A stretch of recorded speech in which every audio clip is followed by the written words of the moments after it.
Middle of the country, but not middle of the road opinions. It's the podcast dedicated to sports in the air capital of the world. I'm going to Wichita. Wichita, Kansas, and beyond. With Tommy Castor, Weston Mills, and Blake Cripps.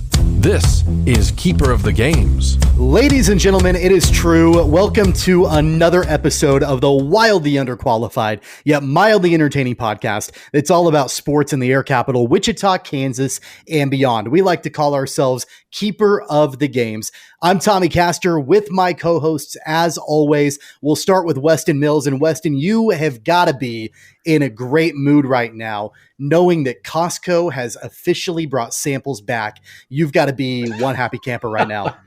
I'm glad you so closely follow my Twitter because here's the thing though. I'm actually not a Costco member. I'm a Sam's Club member, but I think the buzz like, hey, Costco makes the move.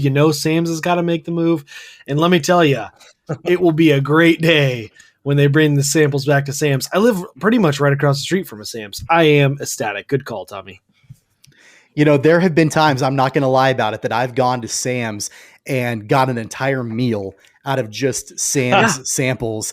It's something that's been relatively common, especially when I was a lot younger and had a lot less money. Yeah, it's almost a tradition of my dad and I to just see who can eat more at the Sam's Club. And I put this on my Twitter, but I once did have a Sam's sample lady make me an entire peanut butter and jelly. She was doing samples, but she said, I can't even remember what she said. And this was in my late 20s. She said, "Oh, you look like a hungry boy," and made me a whole peanut butter and jelly sandwich. Fantastic.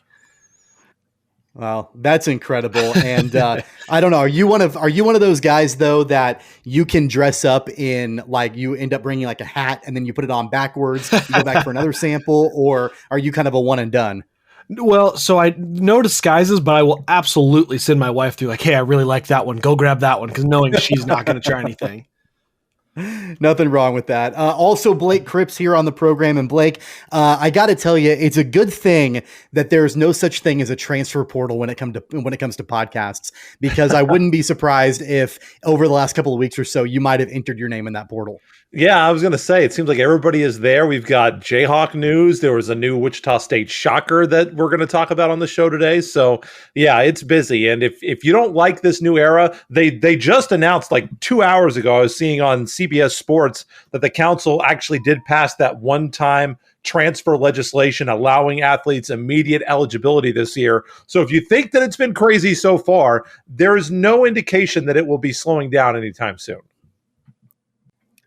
Well, welcome into the podcast, and thanks to everybody for listening today. I want to remind you to hit subscribe. That way, anytime we have a brand new episode of the podcast, you will get notified. Of course, you can find us on all major streaming platforms. We're on Google Podcasts, Apple Podcasts, Spotify, iHeartRadio, TuneIn Radio, Stitcher, Pocket Cast. Anywhere you listen to your favorite podcasts, you can find Keeper of the Games. Of course, you can also go to the Keeper of the Games YouTube channel. If you'd like to watch this episode, you can follow us on Facebook by searching for Keeper of the Games. Our website is KOGsports.com, and you can follow us on Twitter and Instagram at KOGpod. That's at KOGpod. On the program today, we're going to talk a little bit about Kansas City Royals baseball. Week 2 in the books for the Royals. An update on that tragic situation up in Kansas City with the former assistant coach for the Kansas City Chiefs, Britt Reid. We're going to give you an update on the transfer portal, as Blake mentioned a few minutes ago, our Wichita Whiparound, and a whole lot more coming up on this episode of Keeper of the Games. But we start off today's episode with a very special guest. It was back in December, before the holidays, the last time that we had this guy on the podcast. And I believe the last time that we had Jason Mouse on the show, the Wichita Thunder had played one game, and it was a 3-2 victory to kick off the season. Since that time, the Wichita Thunder, they've played 47 games. They currently have a record of 29-13. They find themselves near the top, or at the top, of the Western Conference regular season standings right now. And there's a big stretch of games against the Tulsa Oilers this weekend, 1 on the road, 2 at home, and some really cool events for fans as well, including hashtag I Love Wichita Night this weekend inside Intrust Bank Arena. So for an update on all things Wichita Thunder, we welcome Jason Mouse into Keeper of the Games. Jason, how's it going, man? first and foremost, thank you so much for having me. Weston, I'm a little jealous that you're not sharing some of those samples from Sam's or Costco. Yeah. Did you really say that the person said that you look skinny and you need a full sandwich? Yes, it was exactly something like that. That's right.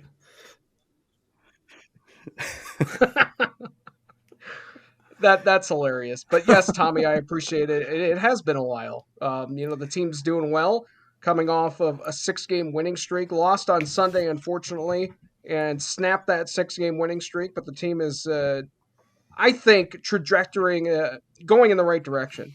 So. Yeah, absolutely. Taking a look at the schedule, like I mentioned, we had you back on before the holidays, and there was really only one game before Christmas, and that was, that 3-2 victory. But then you look at, how the team performed throughout the holiday, right after the holidays, the beginning of the year, throughout the wintertime.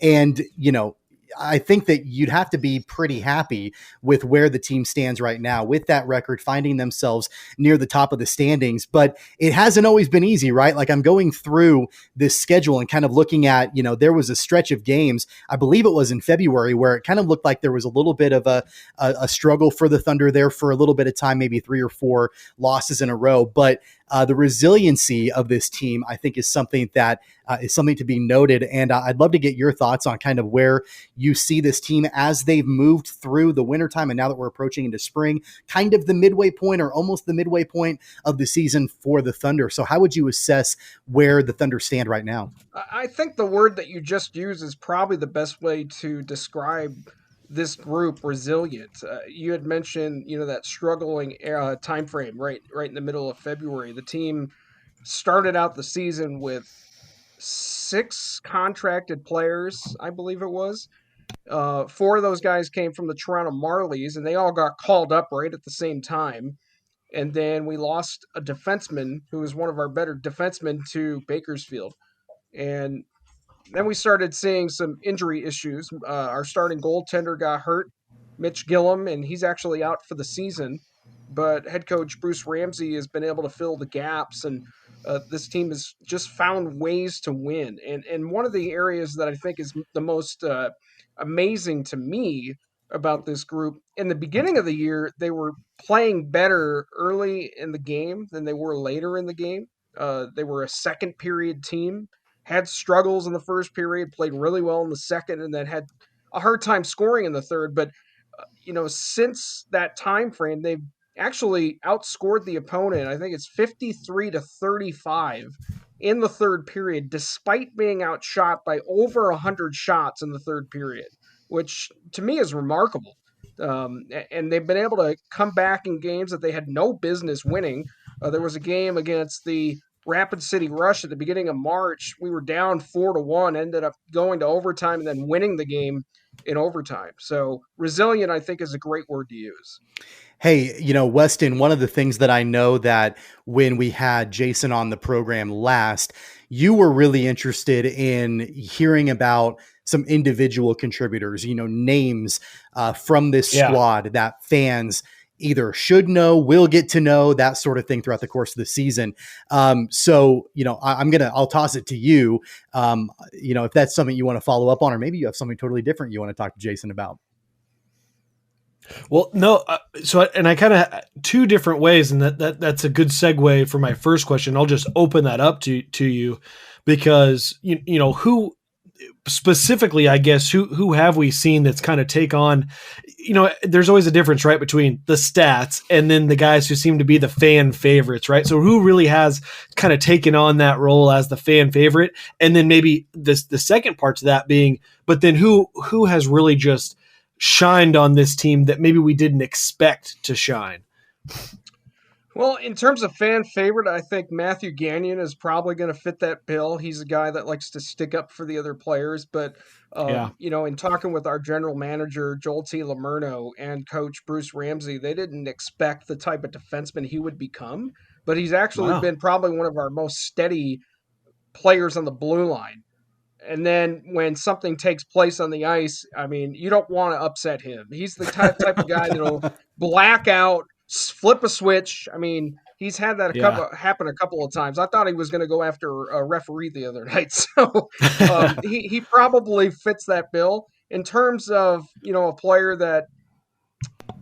I'm not saying that Anthony Beauregard was unexpected because I think we knew we were getting a guy that was going to be able to score, but he leads the league in points, and typically, this team has not had guys that have been at the top of the scoring leaderboard, and then been able to make other players better. A rookie by the name of Jay Dickman, I think, has probably been the most surprising. He's a guy that we picked up at the end of last year. He didn't have a lot of playing time at the pro level, and he's second in rookie scoring with 31 points. So those two guys to me are the ones that stick out. And like you said, the fan favorite, I would probably pick Gagnon as the one that sticks out to me. Well, and I want to have a quick follow up from there too, because I'm up here in Kansas City. I don't know if either of the other guys have had an opportunity to get out and see the Thunder play in person, but what has the fan atmosphere been like? This year with, obviously just dealing with the weirdness of what it is. What have you seen? What have your analysis been of the fan experience so far? Well, the ones that are coming out are very vocal. Thunder fans That's have good. always been like that. I think it was 10 straight years in the Central Hockey League. We won the most annoying fans in the league. I don't even know why that was a category, but it was, right? So, there's only been about 2,000 people in the building, which I think there's still some hesitancy and some other factors that play in to not getting people to come, because right now we're at about 28% capacity. But as things start to improve and things start to open up, I think we're going to start to see that number increase. And hopefully this weekend we have a good showing for a night that is one of the fan favorite nights. We love celebrating this city. I with you saying you're in Kansas City, I know that the Wichita flag is a big symbol of our city, and this is the fourth year that we're doing this. The team's going to be wearing a special uniform, so just the pride in the city of Wichita, hopefully that'll improve, and we see more people coming out to the games, because this is one of the best teams we've had in over probably since the 2012 season. Yeah, that was a pretty good team too back in the Central Hockey League. So I have a couple of questions. I mean, I got plenty of questions, but my first question is this: why is the Thunder second in the West when they have more points than the Allen Americans, the same winning percentage, and they've played 3 more games? Can you explain this to me? They have 63 points. Allen has 59, and Wichita is number 2. Why? My understanding why they are listed above us is because they have played less games and have a better opportunity of finishing above us, is what I was told. I personally felt like the reason why is because their name is Allen, and in alphabetical order it would be Allen that would show. Sure. No, I was told because they played less games. But I like to tell people it's because of the alphabet. Yeah, I mean, that makes no sense to me. It was like Fort Wayne was listed above you guys when they've basically been in the league for like a cup of coffee this year. They played 20 fewer games than you guys, and they were ahead in the standings. That's preposterous. So anyway, moving on to another question. You mentioned the shots, and your goaltender, Evan Wenninger, is second in the league in save percentage at .926, but he has faced the most shots in the league. His goals against average is right around in the middle, I think 2.6. What's making him effective? Obviously, he's doing a good job with that save percentage, but do you feel like maybe there's a little bit of fool's gold in the defensive numbers? Obviously, tell me what shots against means. What does it mean for this team with giving up so many shots? Because obviously you want to have a volume of shots. You've talked to me when we were back on the radio show, and I hear all these hockey, when I watch hockey on the weekend, they always say, if you don't have anything better to do, just get the puck on the net. Just throw the puck at the net and see what happens. So there is certainly, you want to have volume shooting, but you also want to have quality shots and shots on goal too. So how do you kind of diagnose and break down this team defensively with a goaltender that's obviously doing his job and a defense that obviously is keeping teams out of the net enough, but is giving up a lot of shots? Yeah, I think you took the words right out of my mouth. Quality shots to me is more important than shots on net. You can take a wrist shot from outside the blue line, it goes on net, and they count it as a shot on goal. Now, we are last in the league in shots against per game. However, we are, I think it was second in the league in goals against per game. So, I think it just all depends on not only the whole body of work, but as a team defense, this team has been really good at making sure that they solidify their own defensive zone. One thing I want to mention real quick, Blake, and you mentioned Evan Weniger, who has been a workhorse for this team. I'm not sure you heard this story or not. It's quite interesting. He got hurt during warmups during, I think it was the end of March. He was supposed to be the starter. We had an emergency backup behind him who was a local kid. His name is Dakota McDonald. He's originally, played for the Junior Thunder, was a high school kid. Yeah, I do remember that. What's that? I think I do. I remember him from the Junior. I think that name rings a bell for some reason. So Dakota's the emergency backup. Evan gets hurt during warmups. We had a guy that we traded for, and he literally arrived in the arena 20 minutes before Weniger got hurt. He ends up having to come into the game off the street, wasn't planning on playing. We ended up losing that game, but then went on and won 6 straight starts. His name is Evan Beitenheis, and right now he's been the guy that's really solidified things for us in net. If it wasn't for Evan getting hurt, I don't know what would have happened, but yeah, we've had quite the number of goaltenders that have come through here this season. I've got maybe a quick question for all you guys here. Have we lost Tommy? Yes, we lost Tommy.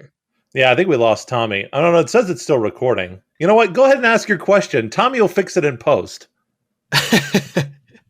Okay. Well, and I wanted Tommy for this question. I don't know. Do we need to? I mean, is he going to be able to get back in? I have no idea. This is live podcasting, folks. It's a beautiful thing. So if this doesn't work out, this might be totally wasted. People may never hear this, but this might be the best question of your life. So don't waste it, Weston. Well, so we got I Love Wichita night coming up, right? So, and tell me the date on that again. Saturday the 17th. Saturday the 17th.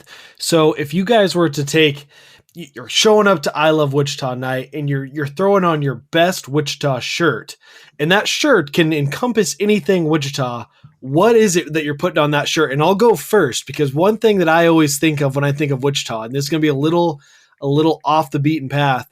If you guys know on Kellogg over there on the west side, the Western Holiday Motel sign with the big cowboy that's still smoking the cigarette, I want that printed on a big shirt that says I Love Wichita, and that's what I'd be showing up to the Thunder game in. So I'm curious if you guys have something like that. Blake, go ahead.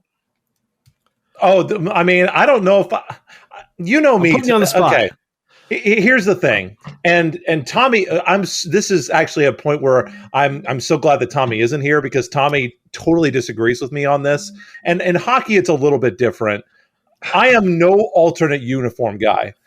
You have a primary uniform, you have home, away, one alternate. That's it. That's the list. I hate when these baseball teams go out with their stupid Chewbacca uniforms and it looks like fake fur on them. Like, get that out of here. I don't want to see that. I'm not saying that the Thunder is necessarily doing that with Flag Night, but I'm the wrong guy to ask this question. I am a bit of a unophile. I obsess over uniforms probably more than I should. And I'm just not the alternate uniform. I get, in minor league hockey and minor league baseball, it brings fans to the game, I guess. I don't really understand if that's true or not, but I know the fans like it. So I'm not gonna be here and just drag down the Thunder at all, but that's my take on alternate uniforms. No, hold on though. Yeah, you're missing my question. So if you as a fan show up to I Love Wichita night and you can have anything on your shirt, I'm not saying the Thunder, this is an alternate jersey, just like you as a fan, like, hey, I'm excited to go to I Love Wichita night this Saturday at Intrust Bank Arena, and you could have anything on that shirt that just really gets out that fun I Love Wichita message. What would you put on that shirt? The fun I Love Wichita. I mean, the cliche answer would be Keeper of the Plains, right? Because it's so iconic. But I don't know. Does Keeper of the Game, the Keeper of the Plains, that's not necessarily fun. I mean, do you go to the I mean, I'm not saying it's not fun to go. I mean, I'm sure the Mid-American Indian Center would, come and knock on my door if they said, "Oh yeah, hey, don't go there. It's not any fun." I don't want to say that. I don't. Yeah, but a fun place. You know what would be really controversial, but fun would be a T-shirt that had Joyland on it. Yes, that's what I was thinking too. That's the other one I was thinking. That would get people talking, and that would upset some people. Jason, you've been here longer than I have. There are some people who are still really upset that there's no Joyland. But, if you wanted to do some sort of a crazy alternate uniform, I think some sort of a circus Joyland Wichita Thunder uniform, I think that might go over well. I wasn't in Wichita when Joyland was around. I didn't get here until 2004, so I missed out on Joyland. But I do know from friends that how important it was to the city of Wichita. Yeah, I hear. I haven't even been over on that side of town. Yeah, me neither. I mean, there's been so many rumors about how there's been shows like The Walking Dead is filming there. But anyway, getting back to the Thunder, you guys defensively, Mousy, the second fewest goals allowed in the ECHL. The only team with less is Fort Wayne. They've played 20 fewer games than you guys. Obviously, the defense has been really, really effective with you. We talked about that. But one team that you guys have struggled with is a team that you have coming up, the Tulsa Oilers. Tulsa's sitting about 500 on the year. You guys are 2-5 against them. What has been the thorn in your side with playing this Oiler team that maybe is a different matchup problem that you don't face with other teams? Yeah, that's been something that is somewhat of a conundrum for this season. And I don't have a great answer for you, to be honest with you, Blake. Sometimes you just match up better with some teams than you do with others. And, they've got a ton of skill up front. They've got a line of Danny Moynihan, Charlie Samper, and Adam Pleskatz that's really good. And they actually just got Samper back today from San Diego. And he's a really talented player. They don't have their number one goaltender, who's been on IR, and he was near the top of the league in goals against average in Roman Durney. But I think the one thing that we've struggled against in terms of playing them has been giving up the first goal to them. This team plays so much better when they score first. I think the record's like 21 or 22-4 when the team scores first, but a little bit above 500 when giving up the first goal, and all those losses came against Tulsa. I'm not saying that's the end-all be-all of why this team is not beating the Oilers, but it's certainly going to be an important series to try and get that monkey off their back. One difference for this upcoming week is the team is going to be playing with, I think, a little bit fuller of a lineup in terms of the forwards. I think we're a little bit healthier than we were back then. And we added a guy that has NHL experience in Ryan White.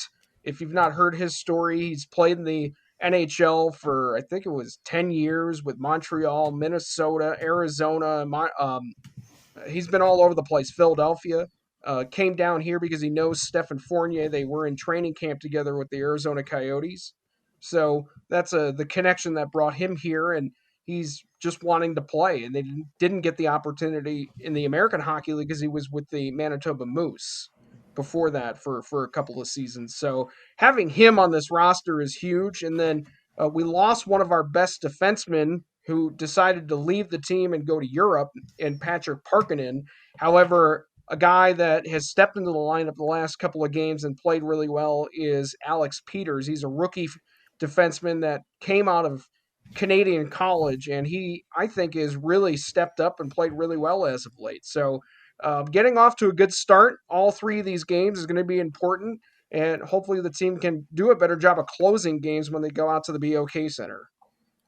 All right, I got one final question for you, Jason, and maybe your answer to this question you have just alluded to, but if you could have one thing that this team really needs to focus on to finish strong, and it can be something that either you've heard, the coach or the players say, or just you personally, but what would be that one thing that you think this team really needs to focus on to finish this season, as strongly as they can? Well, I know Blake mentioned defense has been probably the backbone of this team. Early on in the year, the team was scoring over 3.2 goals a game, and the offense has struggled lately. So if I was head coach Bruce Ramsey, offense is going to be important. The team has got to find a way to score more goals. And, special teams has been somewhat of a disappointment. The power play has not been very good this year, last in the league. The penalty kill is really good, which is, I think, really important as you get into the postseason. But finding a way to get better on the power play is going to be a factor over the next 25 games, because if they can get hot going into the playoffs and find a way to score some power play goals, watch out. I think we can go really far in the postseason. 3-game set with the Oilers and the Thunder coming up Friday, Saturday, Sunday. The Friday game is at Tulsa, and then back I Love Wichita night is on the 17th at Intrust Bank Arena, 7:05 p.m. and then 4:05 on Sunday, and then a really tough game against the supposed first-place team in the West on the road at the Allen Americans on Tuesday. You can get all the details at WichitaThunder.com. I'm sorry, because they've played fewer games, they've had less chances to lose than you guys. That makes no sense at all. Zero sense. You want me to bring up something that makes even worse sense? Please do. Yes. Okay, so Allen and Wichita are big rivals. Right? They are. I remember that from the CHL days. Wichita has not played Allen in over a month, and Allen does not come back to Intrust Bank Arena the rest of the season. Thunder play them 4 more times, all at the Allen Event Center. I see that. Explain 5 that more to me. times. Explain that to me. Yeah. So the other thing that I find interesting, Wichita only makes 1 trip to Rapid City and 1 trip to Utah all season. Rapid City comes here 3 more times and Utah once. Yet you don't play your biggest rival at your own building the rest of the season. Yeah, it's kind of weird. Yeah, don't really like that. By the way, if you want to follow along, just go to WichitaThunder.com. You click on the schedule, and then for every game, they've got a live video link and then a live audio link. Obviously, if you want to listen to Mousy, he'll be on the live audio link. And you're on the video as well for the home games too, right? Yeah, you can stream live. It's called Flow Sports, or you can tune in on the Sinbin app. Download the Sinbin in the App Store, or go to Mixler and type in the Sinbin, and that's where you can find the stream. And Weston, by the way, if you want to go to some of those Kansas City games coming up when they take on the Mavericks 22nd, 23rd, and 24th, they've even got tickets. You can buy tickets on this website. Now, some of the games are grayed out because of the pandemic, but obviously when things get back to normal, you'll be able to buy tickets. There's the game center right there, so you can follow along everything on the schedule, WichitaThunder.com. Once again, I Love Wichita Night is Saturday, April 17th. Jason Mouse, the voice of the Wichita Thunder. Thanks so much for being on the program, Mousy. One more thing I wanted to mention, Blake, and I know that you understand this as being a broadcaster who's up and coming and trying to make it to the next level. On Sunday, I actually have a student broadcaster who used to do games for the Junior Thunder. His name is Gabe Daniel, and Gabe will be doing the game for me on Sunday. Nice. I'm really excited for him to get the opportunity to be behind the mic and get some experience. That is a really big call up, because for people who don't know, and I'll keep this quick, but hockey's kind of on its own progression. It's much different than if you want to be a baseball broadcaster or the voice of a collegiate program like I'm doing, or a sports talk guy. If you want to be in hockey, there's a very specific path that you kind of walk, and it doesn't cross over much. So getting an opportunity like that at this level, when you've got potential future NHL players out there, is really big. So tell them I said good luck. Good luck to you on Friday and Saturday and the rest of the season on your own broadcasts. Hey, if you ever want to come out to a game, either one of you, just let me know and I'll get you guys taken care of. Would love to. Well, I will definitely take you up on that. Thank you, Mousy. No problem. Thank you. Thanks a lot. So that's Jason Mal's voice of the Wichita Thunder here on Keeper of the Games. And, Blake, I got to thank you for taking over from me. No problem. Difficulties. I actually think that's the universe's way of getting me out of the interview, because I know nothing about hockey. So it was a good way to get me to transfer to somebody who knows a little bit more than I do. So I mean, we do real. I don't know about you guys. We do real research on this show, at least in this third of the screen. We don't do a lot of makeup before the show, obviously, but we do actual research. Hey, I do research as well, but it doesn't help when I have no idea what I'm actually reading. Like, I don't know what the words mean. I've no clue. So I appreciate you taking over, but yeah, hats off to the Wichita Thunder. Good start to the season for them so far. And we really appreciate Yeah, we really appreciate Malzy being on the program. All right, we're going to transition into talking about some baseball, which I do know a little bit more about than hockey. We're talking Kansas City. Yeah, we're talking Kansas City Royals baseball. And as of right now, guys, the Royals set in first place in the American League Central.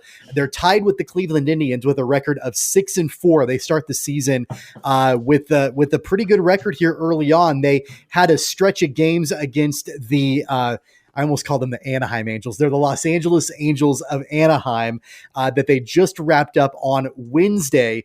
So a pretty good set there for the Royals. Didn't get off to a great start as they lost 10-3 on Monday, but they got a 3-2 victory on Tuesday and wrapped up the 3-game set with a 6-1 victory over the Angels. The Royals have won 2 in a row. They've won 3 out of 4.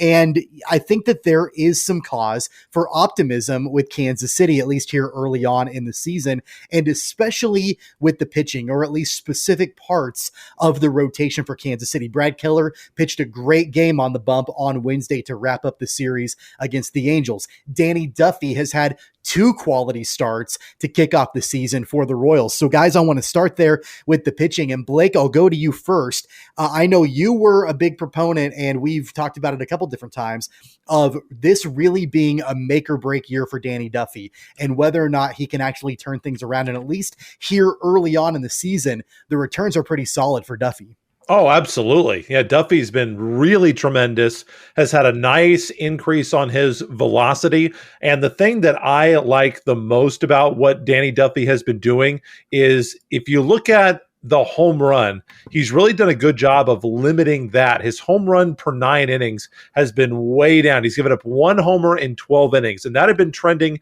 in a pretty dangerous direction. It was going down to like 1 every 6 or 7 the last few years, and in spring training, you can't complain about, opponents hitting 222 against him. You'd like it to be a little lower. I think the major league average is 233 or something like that. But, you've given up two wins in 2 starts, and your ERA is 0.75. You can't complain. And listen, I was ready to come on this show today, and I was going to blow Brad Keller up because he was terrible the first 2 starts. That's not a hot. That is absolutely accurate. Go look it up. His record, he was 0-1 with a 19.29 ERA coming into today. But I give him credit. He did get into some big-time trouble in the 3rd today against the Angels. Back-to-back strikeouts. One of his fastballs touched 97, I believe, to get out of it. Greg Holland, earlier this week on Monday, struck out Mike Trout. Huge strikeout with 2 on, and then Salvador Perez, bang, picks off the Angel on third base. Trout went Tuesday. Tuesday. Did I say Monday? I meant Tuesday. Yeah. Trout went for the golden sombrero in that game. 4 strikeouts. Ouch. And the Angels, by the way, are the number 2 offense in the American League, at least entering the games today. So at least through the first 9 games, which I know is still a small sample size, they had been very, very prolific offensively. So I'm impressed. I'm not going to go ahead and say, Brad Keller's obviously going to make the All-Star game because he was terrible. But as bad as he was the first 2 games, Weston, he was tremendous today. And if he could continue pitching like Danny Duffy has been, the Royals are going to have a chance to stay in the mix, maybe a little longer than we thought they would in the American League Central. Yeah, absolutely. I'll even touch a little bit more onto the pitching staff. I guess let me back up to Brad Keller. I think I read today that his fastball is averaging 2 miles per hour faster than it has been in the last couple of years. So he's at a little velocity over the offseason, which, that really does at this level make such a big difference when you're talking 92 or 94 on your average fastball, and that means touching 96, 97, 98. That's a big difference. In Major League Baseball hitters, 92, 93, 94 is nothing to them. 95, 96, 97, 98, that is a little bit different story. So good to see that he's adding some zip and now settling down and getting it under control. And particularly against an Angels offense that you alluded to that is good. This is a great lineup in my opinion. Shohei Ohtani and Mike Trout are 2 of the most – Trout is, in my opinion, the best hitter in baseball, and Ohtani might be one of the most exciting hitters in baseball. But then they also have Jared Walsh, who either leads the MLB or AL in RBIs. I can't remember. And then Albert Pujols, the timeless wonder, who is not what he used to be, but he's still a tough out in Major League Baseball. And this pitching staff has shown that they can do that. And the addition that I wanted to talk about with this pitching staff is Brady Singer, because I mentioned last time, I was a little bit disappointed in that first start, and not that I thought that, that meant one way or the other about his season, but I want him to be the guy. I think he's got the most talent. And if you actually look at the 10-3 loss that the Royals had, in which Singer pitched, he pitched 5, he struck out 6, and he only gave up 1 earned. He had 4 allowed, but 3 of them on fielding errors, which I don't think is going to be a problem for this team, but that's just purely my speculation based on paper that, there's a lot of good fielders on this team. I think that was just one, uncharacteristic game fielding. So really, now he did allow 7 hits through 5 innings, but again, 6 Ks, only 1 earned. He actually pitched the ball pretty well. He looked a whole lot better than he did. And so again, against a tough lineup, I'm hoping that's something that they can grow off of. And then if you have Brad Keller, Danny Duffy, and Brady Singer stabilizing that rotation, you're going to be in a good position moving forward. Jacob Junis has looked good. I think we're all kind of on the fence. You kind of feel like if he's pitching great, that's kind of a bonus, but we've seen really good moments out of him. We know we've got some good young arms. And the thing is, if you have 3 pitchers, and this is a very early conversation that I probably shouldn't even be having, but if we have 3 solid pitchers, you get to that trade deadline, you can go out and get a 4th, and you feel comfortable with that. You can't replace a whole pitching staff, or you can't, fill in 2 and a couple bullpen arms. That you can't do at the trade deadline. But if we're talking 1 starter, maybe 1 relief guy, that's something that you can go and feel real comfortable moving into the trade deadline. So I think that, like you guys said, that is where the optimism is. The offense has continued to play like we talked in the preseason after week 1, that the potential it has, it's lived up to it so far. So I think the excitement really has to be about what we've seen out of the pitching staff so far. Yeah, I know this is a little bit off topic because it's not directly related to the Royals, but Shohei Ohtani is insane. Electric. He's just ridiculous to watch with the way that he hits the baseball. And I think the word hit is an understatement. The way he demolishes the baseball. Yeah. How fast he throws the ball, and then he's even beating out routine grounders at first base. He's the best player in baseball right now. Oh, yeah. Oh, the best all-around talent absolutely is Shohei Ohtani. And it was kind of an added benefit, I think, to get a chance to watch him play over the last 3 games against the Royals. Not like I'm sitting down to watch Angels games a whole lot other than just that. So that was kind of fun to watch. Going back to the game on Tuesday when the Royals got that 3-2 victory over the Angels. I don't know about you guys, but it was almost like watching the team from the mid 2010s, like the 2015 team, 2014, 2015 team, because you had Danny Duffy throwing the ball great. I think he scattered like 8 hits over 6 innings or something like that. Pitched great. Then you had Wade Davis as the setup guy. Greg Holland is the closer. They both pitched great. And Salvador Perez recorded the final out by throwing out the runner at third base to end the game for Kansas City. It was very reminiscent of that championship team for Kansas City. And so that was kind of fun to watch. But knowing that, obviously we're several years removed from that. And I know the Royals are trying to get that culture back. They're trying to get that winning culture back. Blake, how important is it that they're winning games kind of in a reminiscent way that they won games when they were so successful a few years ago? I don't think it's that important, just because most teams that win the World Series don't do it the way the Royals did it.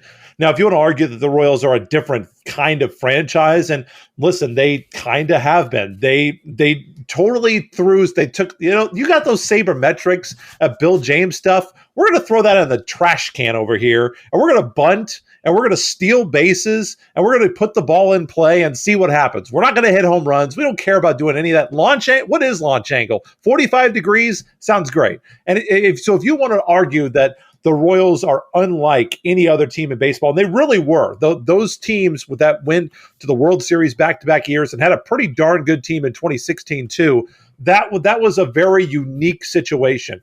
And you look at the other teams that have won the World Series the last few seasons, the Dodgers, the Astros.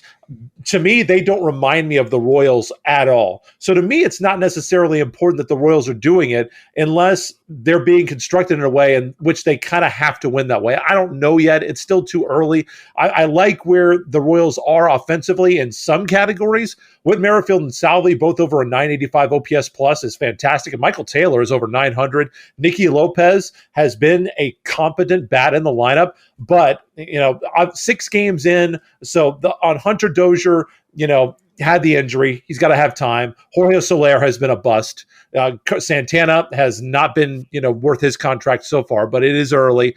And Weston, I know you've already got this team making trades at the trade deadline. And I know that Jason, I'm glad that Jason Miles is gone because he's always the one that accuses me of finding the negative stats and putting the negative spin on things. But I do have to point out, in terms of pitching, the Royals are probably at this point, I think by any reasonable evaluation, they're the 4th best pitching team in their own division. You look at the ERA in the American League, 3 in the top 4, all American League Central teams not named the Royals, Chicago, Cleveland, and Minnesota. The Royals also have the 2nd worst whip, walks and hits per innings pitched, in the entire American League. So it feels to me like this could be slightly fool's gold. Now, obviously, Detroit's a disaster pitching-wise, but the Royals are putting themselves in bad spots. They're getting guys on with the walk. They're allowing hits. They've been able to pitch out of it here recently. But, Weston, I do have concerns. If they keep putting opponents on base, can they continue to pull themselves out of the fire consistently? It's not a place I want to be, especially given the fact that the pitching in the American League Central appears to be so good this year with the White Sox, the Indians, and the Twins, all with an ERA of under 3.5. Yeah, and that's fair, to look at the numbers and have that, worry or criticism. I feel like when I've watched the games, and this is, someone that, played baseball his whole life, but had no more than high school baseball. So obviously my eye is, nothing special. But when I watch the games, I feel like we're seeing good things out of the pitching, even when they're, letting runs go and those kind of things. And ultimately that's obviously what matters. But I feel like I'm still watching and seeing, okay, look, he's hitting spots. It's getting better. Keller's overthrowing. It seems more of that than, my God, this arm just isn't good. And that's kind of a different concern, but obviously that has to translate. So we'll see as that plays out. But, and I think something that's kind of a good transition that you bring this up, because there is such good pitching in the division that I think offense is going to be so important. And what we've seen the Royals have done so far, keep in mind, this has been fantastic start as far as run production, hitting, and this is without their 3-hole hitter in Alberto Mondesi. This is without pretty much without Hunter Dozier, who, 4-5, but you expect pretty good things out of him. This is without having any production out of Jorge Soler, which again, that may end up staying the whole way. He may have just a down year, but that's not what we've seen over the last couple. So you expect him to regress to the mean. And then, like you mentioned, we're also not getting, production yet kind of out of, Andrew Benintendi. So there's still room to grow on the offense, some that I would expect and some that, I think is more of a hope. But just to say, oh my goodness, like this offense has done so well and there's so much more room to improve, I think it is a positive and an exciting thing. But you're right. I mean, I think my assessment and all of our assessment from the beginning of the year has not changed. It's going to come down to pitching this year and whether they can consistently produce at a high level. Yeah, I'm not sure. I mean, with the run production, I mean, they're tied for 9th in the American League in runs. And Tommy, I think we can all agree, at least as long as we've been fans, the Royals are never going to be an elite home run hitting team. And they aren't this year. When you're not that elite home run hitting team, I just don't know how much more juice do you really feel like there is for the Royals, Tommy, and what they can do. Obviously, I mean, like Weston brings up good points. There are opportunities to get better. I'm just not sure that Santana and Benintendi are going to make up enough of the difference at the end of the season. Well, I think that the rest of the team has to, sort of use what Salvador Perez has done early this season as a benchmark, as kind of an idea on how the rest of the team should hit. It's great to hit for power. You look at some of these elite home run hitting teams across the league, and that's great. I think of the Minnesota Twins, especially last season, as a team that hits a lot of home runs. The Dodgers have been known to do that in the National League. The Padres, are a team that hit a lot of home runs. But when you look at a team that, and I agree with you, the Royals are not an elite home run hitting team. And you look at the players, you look at the guys that could be, they either are not producing at that level, or they've never really been elite home run hitters. So you have to kind of look at, all right, you gotta hit, maybe not for power, but you got to hit to get on base. You got to hit to score runs. You got to hit to knock in RBIs. That's kind of the goal, I think, for Kansas City. That's what Salvador Perez, I think, has done over the last, really since the beginning of the season, but, especially in this, last series against the Angels, Perez barely recorded an out the entire series. He was 8 of 12. He, had a home run. He did have a home run in that series. In fact, he hit a home run on Wednesday, the finale of the 3-game set. 4 RBIs. He only struck out twice in the course of that 3-game set against Los Angeles. So, again, Salvador Perez is kind of the elder statesman offensively for this Kansas City team. I think the players are going to look to him for direction. And so if they just follow his lead, look, the most important thing is to get on base. The most important thing. And I hate to use a Rex Hudler-ism, but you gotta be willing to drive the bus, right?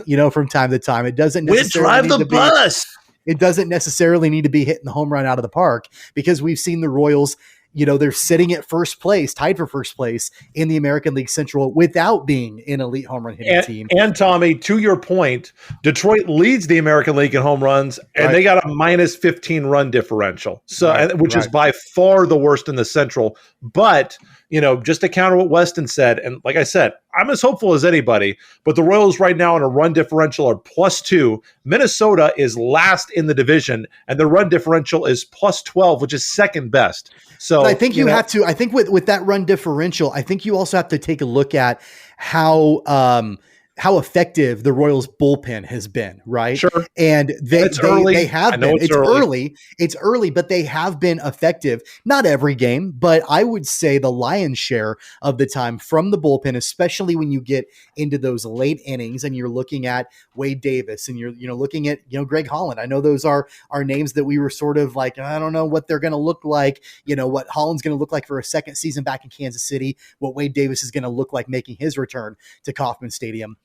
But late innings, the Royals have done a pretty good job at least closing out games. And so that's where that run differential, is incredibly important. If you've got a minus run differential and it turns out that the bullpen can't hold leads, then you're going to be looking at obviously a lot more losses, right? That's just kind of the logic there.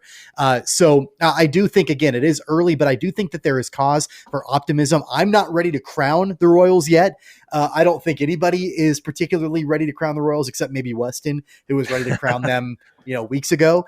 But at the end of the day, you have to be happy at least with how this team has performed over the first 10 games of the regular season. So we'll see how things continue for the Royals. Their schedule continues here. I know that they just obviously wrapped up the series against the Angels. They're back in action in Kauffman Stadium on Thursday night, taking on the Blue Jays for a 4-game set that wraps up on Sunday. They continue with this long homestand as they take on the Rays next week before they finally go on the road next weekend for a road trip on the road against Detroit and then into Pittsburgh. Anything else about Kansas City and their week 2 wrap up that you guys wanted to mention? I didn't know if I cut you off too soon. Weston, anything more from you? No, that's pretty much it. I'll be actually out at the game next Tuesday, so I can give you guys some live updates next week. Tell you what I'm seeing, out cool. there at the K. Well, that might be a little chilly next week, though. You better bundle up. Yeah, it's going to be cold. There's even reports potentially of snow that morning. It's supposed to get up to 50 during the day. But wow. Yeah, but we're going to do it. We're going. We got the tickets already. How good does that feel to be back inside Kauffman Stadium? Any stadium. I have not been to anything, since. So I cannot wait to be at a live sporting event. It's going to be fantastic. Very cool. We'll have to get an update from you on next week's episode. All right, we're going to stay in Kansas City and transition to a topic that is, it's not fun for anybody to talk about. I know it's something that has been, just really tragic to follow over the last few months. And I almost feel like, if we're kind of do a little bit of a, look back on previous episodes, it's probably something we should have mentioned earlier. Maybe it's even something we should have mentioned around the Super Bowl, but there was so much else going on that we didn't talk about it. So it's important to talk about it now. The situation involving former assistant coach for the Kansas City Chiefs and the son of head coach Andy Reid, Britt Reid.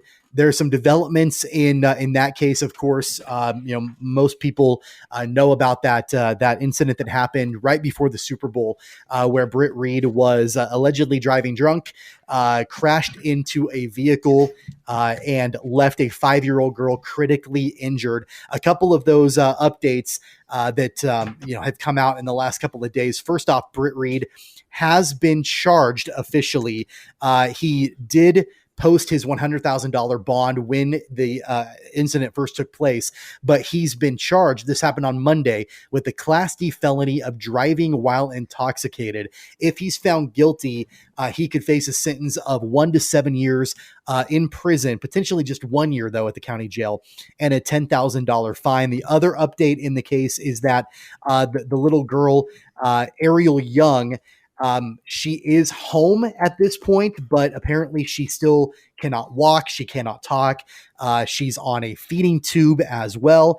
Apparently, according to the family, when her mother speaks, it appears that Ariel recognizes her voice, but that's about it. So that's kind of where things stand right now. The article, guys, that I've been looking at comes from Yahoo Sports. Which, quotes the family as saying they are not happy with the charges that have been issued against Britt Reid. They feel like it should have been harsher, potentially harsher charges that Britt Reid faced. But at any rate, that's kind of what we're looking at right now. So Weston, I'll go to you first because, I know that obviously you're in a completely different world of law. You don't practice in anything like this, but you do have a little bit of, I think you can add some needed context to this. What's Britt Reid looking at right now, and what are your thoughts on sort of what he's facing? Yeah, I mean, it's been an interesting process. If you read the report from KCPD, I believe at the time, so they took his BAC 3 hours after the accident. At that time, 3 hours after the accident, his BAC was 0.07, so under the legal limit. Well, they had to go and subpoena records from the hospital because he was taken to the emergency room himself. I think he had a contusion to his groin area. They took his blood alcohol at the hospital, and it was 0.113. And I know 0.11, but I'm pretty sure 0.113. So that would be 2 hours after the accident, which is clearly over the legal limit. And one can certainly understand how that process works, that at the time he was much more over the influence than 0.113. So, it's a really, really unfortunate situation. I think, just the reality of this matter is I don't think Britt Reid is going to face any jail time. I'm sure they'll plead guilty, and he will, probably there'll be some sort of community service. I don't think he'll get any time. There will be a very, very, very large settlement that I would not be surprised if both the insurance is going to pay out because he's got a policy obviously on his vehicle. So they're going to pay out policy limits. Those are never probably going to be enough for a situation like this. I'm sure Britt Reid is going to contribute, and I would not be surprised one bit. And a matter of fact, I should say I would expect that the Chiefs will contribute to this to get this to wrap up as quickly and go away quietly as possible. Tom Porto is the attorney for Ariel's family. He's actually someone that he went to UMKC.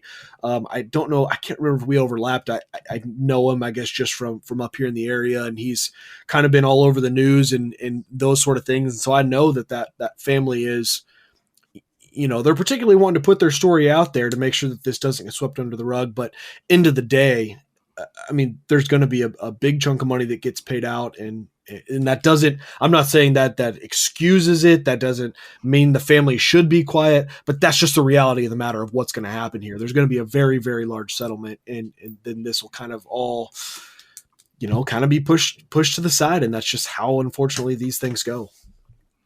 I mean, this is my only opinion. I don't have anything else to say about this.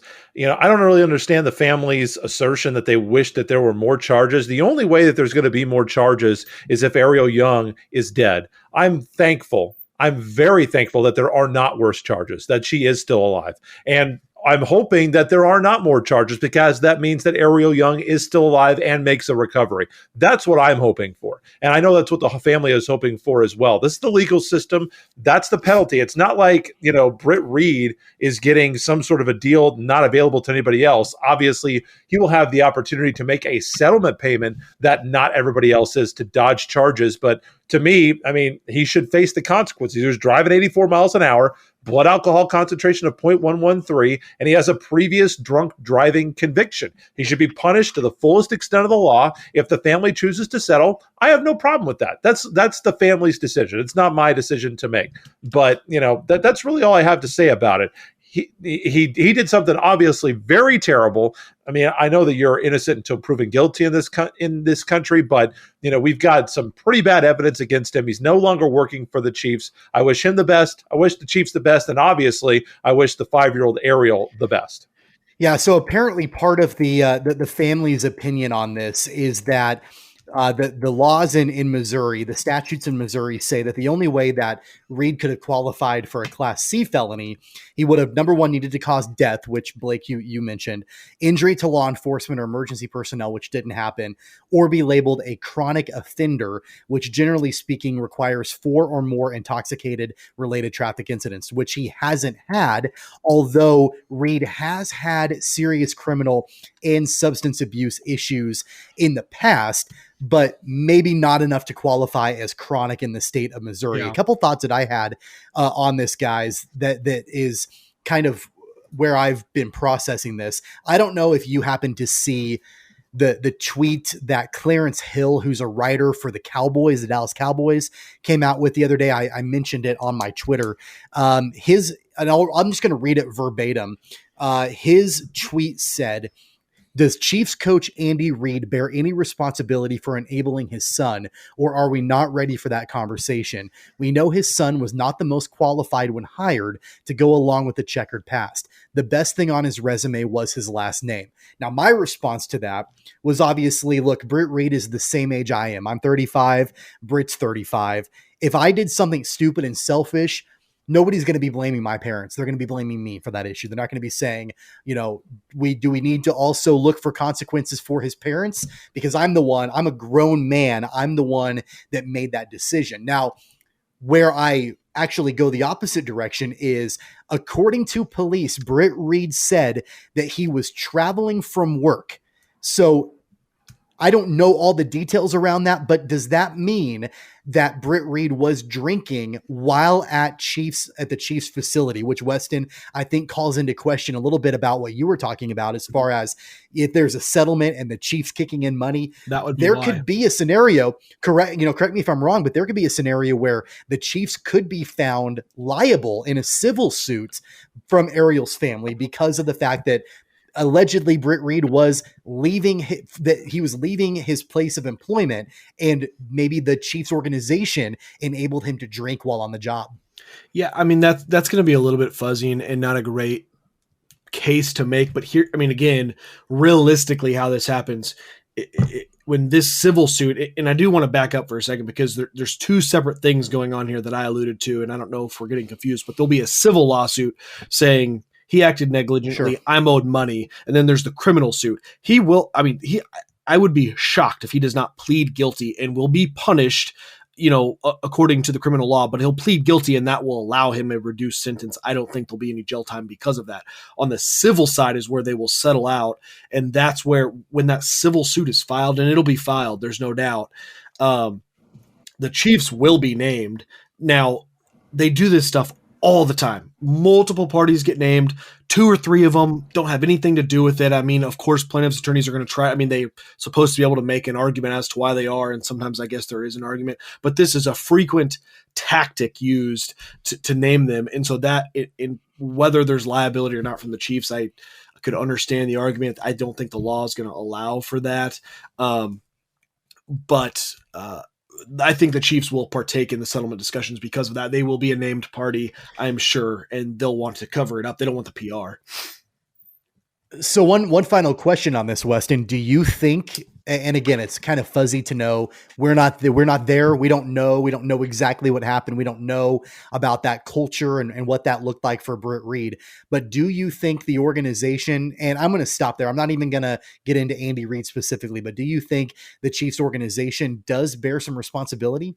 Yeah, I think you're making a good distinction, because I can understand this Clarence Hill or whatever his name is from an organization standpoint. I mean, don't come at this at Andy Reid because he's the son. You can say the organization. Sure. I don't think the head coach also is not telling his other grown men or coaches to drink or not drink. Here's the thing. I mean, I think realistically, should they be allowing this to happen or embracing this culture? But I would be willing to bet a significant amount of money that this is happening in every football locker room, whether it's the guys that have a drinking problem, whether it's guys that have, a tobacco problem. I mean, there's all sorts of vices that these guys are partaking in. If you remember the Dolphins and the offensive line coach that had the significant coke problem. And I'm not saying it's okay. I'm just saying it's happening in every coaching staff, every NFL locker room. These guys are partaking in vices that are not great, but they need to make that decision to not to drive home, especially in 2021 when there are so many options available to you. I think that's kind of the biggest thing. And that's also, to me, why you can't hold the Chiefs to too much liability here, because, I mean, if he's a grown man. If he wants to drink and you're comfortable with him doing his job and drinking in that manner, he has an ample amount of options to get home safely, and he chose not to use those. So, it's an unfortunate situation all around, but, I'm sure this will I would not be surprised to see if the NFL or the Chiefs maybe have that bigger conversation, of, hey guys, We got to rein back on this. We can't be, drinking as much on the job and so forth. Well, it's absolutely a tragic incident for sure. Our thoughts continue to go out to a 5-year-old Ariel Young and her family. And, I think the worst part about it, guys, is the fact that all we talk about when it regards the Chiefs is that great culture they have inside the locker room and how people want to come and play for Andy Reid and Brett Veach and the Hunt family and all of that. And that's all true on the field. There have been some issues, just like there are in a lot of other organizations. There have been some issues off the field over the years that unfortunately have kind of clouded that a little bit in some of those accomplishments for the Chiefs. That's the update there. Let's get into college basketball. The transfer portal continues to be an incredibly busy and hectic place for sure. And on this episode, we're primarily going to focus on the updates on the transfer portal with the University of Kansas Jayhawks. As guys, the roster for KU is kind of in the middle of a major overhaul by Bill Self. Just in the last week or so, we've talked a little bit about some of the other additional signings in previous weeks. We talked about Cam Martin coming to Kansas. We've talked a little bit about, some of the other guys, some of the commits in the upcoming years committing to the University of Kansas, but there's been even more changes. In the last week, we know that Joseph Yesufu, who is coming from Drake University, we talked about him extensively on a previous episode going into March Madness when Drake was going to be facing up against the Wichita State Shockers. He has transferred to Kansas, so he will be playing for Bill Self this upcoming season. Also, heralded freshman Bryce Thompson has announced that he will transfer out of the Kansas program, and Ochai Agbaji and Jalen Wilson have both announced that they will be testing the NBA draft waters. So as it stands right now, Kansas still looks like they are in the hunt for a couple of other new recruits to potentially come in and play alongside of some of the established players. But Blake, I'll start with you. One thing I thought was interesting, we'll start with the Bryce Thompson decision to transfer out of KU. I don't know if anybody has realized this or not, but every single player from this freshman class is now gone from Kansas. All of them have now decided to transfer elsewhere. Are you surprised by that? And specifically, are you surprised that Bryce Thompson has decided to leave KU? I thought it was a little bit surprising. I thought he had some upside, and it seemed like he had a pretty good attitude. And when you look at the article, I think Matt Tate on his Tale of the Tate column in the Lawrence Journal World at KUSports.com wrote, he just kind of said that there was the stressful season contributed to leaving Kansas. So I don't know what that means. What does that mean? Like, is it going to be less stressful than any other place? Like, you have the support that you have at Kansas and the facilities and the coaching staff, it sounds like he's, at least from the article that I've read, it sounds like he might be going to Tulsa, which means that, Shocker fans, you might be seeing this guy playing for the Hurricane coming up next year. But, 5 points per game, average 17 minutes a game. Yeah, I'm surprised, but, this isn't a real shocking transfer. I think he did battle some injuries, and I don't know if those injuries has something to do. He absolutely had injuries, limited his time, limited him getting that consistency. But, to me, not a huge deal. And I'm not really surprised by Ochai or Jalen Wilson declaring for the draft. I think losing Jalen Wilson would be a bigger blow if he ends up trying to go. And like I said before, there are a few things that I'm not really keen on, projecting from spring training to the regular season, spring football to the regular football, high school signings, that's not, and this is another one for me, draft signings. This is another one for me. I'm not I don't feel like I have a keen handle on what guys are going to go pro and what guys are going to come back. So I have no idea if Ochai or Jalen are going to come back. I like Yesufu, 21 points against the Shockers in the NCAA tournament, 13 points per game, shoots 38% from the three. Feels like he could be an athletic guy that can help and maybe even shoot a little bit better. Running the offense through David McCormick on the inside with more 3-point shooters feels like that could really open things up on the outside with a better 3-point shooting team. KU didn't shoot the three particularly well this year compared to previous seasons. Seems like he could help in that regard. So I like his signing. But, Weston, for me, Bryce Thompson moving on, certainly you see the potential that could have been there, but not the end of the world for me that he's not going to be a Jayhawk. Not that I'm bitter or mad. I wish him the best. I have no negative thoughts about Bryce Thompson, but I don't think they should just cancel the season or cancel the program because Bryce Thompson won't be suiting up. This feels very much like when Quentin Grimes transferred away from Kansas, came in with big expectations, kind of underperformed, and then went on and he'll probably do well. I think my personal opinion is I think Bryce Thompson wants to play the one. He came in, playing point guard, playing the one in high school. I think he had expectations of playing the one at Kansas. Now we've brought in Joseph Yesufu. There's conversation about Joseph Yesufu coming in, actually opening things up for Marcus Garrett to return, that he was considered pretty much gone, but that him having the opportunity to play off ball is something that he's interested in. So that'll be very interesting to see, but and that's a better fit anyway, right? Like that's such a better fit to have Marcus Garrett play off ball. I don't think he enjoyed playing the point. I know he kind of had to out of necessity, but I think that's a better situation for him anyway. I don't think he enjoys shooting the ball, but I think he's a great distributor. He was the best distributor of the basketball that KU had last year in terms of assist to turnover. Well, and I think Marcus Garrett loves to focus on defense. And when you're running the show for Kansas offensively, I think that just is kind of an added part to his game that, like you said, not that he wasn't good or struggled with it, but it's just not what he enjoyed doing. So it'll be interesting to see if he comes back. But, this is just what we're going to see moving forward with this transfer portal. You get these freshmen, especially a place like Kansas, in a year where not very many of the freshmen played minutes. They want to leave. They want to go to a place where they can play, especially as Kansas is continuing to out-recruit them with, we got some 4-stars coming in. We got some transfers coming in from the portal and, guys like Latrell Jostle, Jethro Muscaden, looking at what's coming in and going, I don't know if I'm going to play next year or the year after that either. They continue to, out-recruit me. I can't blame them one second. Them, someone at Kansas or any other school, you get 4 years for these guys that aren't going to go play in the league. Go somewhere where you can get minutes. I completely understand.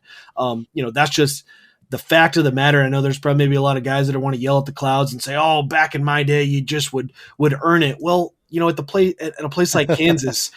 you can be out recruited every single year. And I just don't blame anyone that says, hey, I'd love to get 3 years of playing or 2 years of playing instead of maybe I'll have a chance at 1 year, my senior year. Maybe I will, maybe I won't. So it's really not a big deal. I don't think it's a big deal for any of these schools. Yeah, it's absolutely all about playing time. And there are so many options now for these players to be able to go out and get those minutes. And it's not just about the blue bloods anymore. And it's not just about the power conferences anymore. You've got players they're now realizing that they can get a substantial amount of minutes and become bona fide stars in some cases by playing for quote unquote mid majors or whatever, where that really wasn't the case. And the fact that you couldn't really transfer out anyway, sort of made that point, null and void for a lot of these players. But I absolutely think that Bryce Thompson, he was a McDonald's All-American, right? He was the number 20, I think he was the number 20 ranked recruit coming out of high school nationally when he chose KU. I know he battled injuries, but I think that if you were to ask Bryce Thompson, he probably would tell you, yeah, I thought I could have contributed more to Kansas last season. I think I could have scored more than 4.6 points a game. I could have started more than 5 games throughout the course of the entire season. And I want to go somewhere where I can get the minutes and I can get the points. And so, yeah, I don't blame him one bit for leaving. I was a little bit disappointed because I felt like, especially if Marcus Garrett is gone and Ochai Agbaji is gone and Jalen Wilson is gone, I think that would have opened up opportunities for him to get more minutes, for him to score more points. So I don't love the fact that he sort of jumped ship when it looked like there could be an opportunity for him to be able to come in and step up in his sophomore season. But you know what, at the end of the day, maybe it was just a situation where he wants to be closer to home. I've heard Tulsa could be his landing spot. I've heard Oklahoma State could be his landing spot, which, I think as a Jayhawk fan, I'm rooting for Tulsa. That way we don't have to play him against, OSU twice a year. But yeah, not surprised, much about the fact that he was, wanting to leave, but a little bit disappointed, I guess I would say. As far as Joseph Yesufu is concerned, he's got 3 years of eligibility remaining. It'll be a sophomore season coming up. And I don't think he's a draft guy right away. I think that we might have an opportunity to see him develop and be a long-term point guard for the Jayhawks, which is something that the Jayhawks have been looking for ever since Devon Dotson left. Having someone that can come in and, be that floor general for a long time, kind of be an extension of Bill Self out on the court. That's when, in my opinion, that's when we've really seen a significant amount of success from Kansas. Look at the top-notch point guards that Kansas has had over the years. I think that directly contributes to the success of the team. And last season, I love Marcus Garrett. I just don't think he was really that guy for the Jayhawks. So I'm excited to see what Joseph Yesufu can do.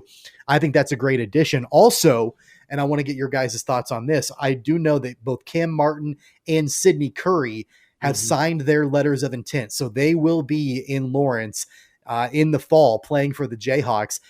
Do you guys anticipate there'll be more changes, more new players coming in? I know that there are names like Ty Washington still on the board, Christian Bishop, who is the transfer out of Creighton, still on the board. Those are guys that I know Kansas is still going after. Weston, I'll start with you. Do you anticipate more changes? Frankly, I think it's gonna be a slow process from here because it'll depend, in my opinion, on Ochai and Jalen Wilson whether they're coming back or not. And I think there'll be some of the bigger name guys, whether it's Ty Washington or some of the transfers, that they understand how this playing time works. They understand that if Jalen Wilson and Ochai come back, that those guys are going to play significant minutes, and they can kind of look at the roster and go, okay, I'm not interested in going to a place where I play 10 minutes a game. And so they'll wait for that, even if they want, hey, Kansas is where I want to go, but I just got to see how this builds out. So I think it's going to be a slow process. I do think there will be one or two more that join. I kind of think Ty Washington, I know, I think he's probably going to be one of the guys that really I think commits. That's kind of my prediction there. But I'm also excited for Cam Martin. We only got 1 year out of him, but he's a big, 6'9", stretch 4, shoots the 3 ball. I think that'd be a perfect addition, especially if Bill wants to mix in kind of that high-low look that he had done in years past, where you can even step him out and do the high-low extended. I think it kind of gives the opportunity for Kansas to really put a bunch of different offensive looks and put some pressure on teams. So I'm excited to see him see some minutes. And Sidney Curry, a real big body, kind of reminds me a little bit of Jeff Graves from back in the day, just big body, junkyard dog type player. So I'm sure that, and there's always a role for that on every team, whether it's an immediate impact or not, I don't know. But I think exciting times for Kansas as they kind of restructure this roster like we talked about, 3-4 weeks ago now. I feel like that high-low with McCormick and Martin on the floor at the same time could be really, really interesting, because Martin will be able to stretch the floor in a different way with the three-pointer, but he's still, if he is guarded by somebody who is undersized, he can go in the post, and he's got plenty of post moves. I would say he's a more skilled offensive player than McCormick, and McCormick can be the high on the high-low as well. I mean, we saw how consistently he hit the elbow, the 15-foot jump shot. He can hit that shot, so I think that could be a really interesting combination. Tommy, for me, real short and simple. If Ochai and Jalen Wilson declare, there will be more recruiting. If they don't, there will be less recruiting. That's pretty much all I have to say about it. Yeah, everything I've heard, and again, it's all speculation. You won't know until a little bit further down the line, but everything I've heard is that Ochai is pretty much all but gone. But I wouldn't be surprised to see Jalen potentially come back. I don't think Marcus Garrett will come back. I know that he allegedly has been tempted about, the fact that Yesufu is coming in. I just don't. I think that there was so much finality with him with senior day and that sort of thing. I just don't think that we'll see him back. I wouldn't be surprised to see a starting 5 next season of Yesufu at the point, Christian Brown at the 2. I think Jalen Wilson, if he comes back, will obviously start maybe at the 3. And then, I think you have to look at maybe a Cam Martin or maybe a Zach Clements at the 4, and then David McCormick at the 5 is kind of what, if the roster stands right now where it's kind of at, assuming Jalen Wilson comes back, that wouldn't surprise me one bit. But of course, there's a long way to go until next season, and that transfer portal continues to be entertaining. At least we can say that, right? That every day it's entertaining, like seeing who's leaving, who's coming, where, all this speculation. Usually this time of year is reserved for just like coaching searches and coaching hires and things like that. Now it's coaching, coaches and players and where they're all going to go. It's obviously pretty exciting. So we'll make sure to keep you updated as the news continues to drop. Let's get into some college baseball right now here on the podcast. We talked about it last week on the show about how both Shocker baseball and Shocker softball were dominating on the diamond. 1 week later, not a whole lot has changed. Both teams continue to dominate on the diamond. It is probably, in my opinion at least, the best stretch that baseball and softball at the same time have had ever in Wichita State history. Obviously, there have been stretches of fantastic baseball over the years, not so much on the softball front, but right now both teams are performing at an incredibly high level. The Shocker baseball team, they stand right now with a record of 19-9. They've won 7 in a row, guys. We talked about how non-conference wasn't outstanding for the Shockers and maybe even a little bit of a letdown after what we saw them do at the very beginning of last season before the season was called off.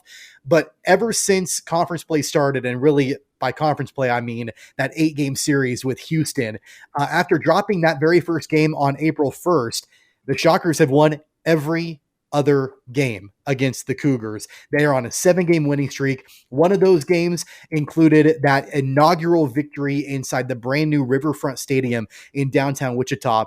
The Shockers got that win against the Cougars in front of a pretty incredible crowd at Riverfront Stadium, if I do say so myself. The final score was 10-1. The Shockers won, then they followed it up with the game on Sunday and beat Houston 13-2.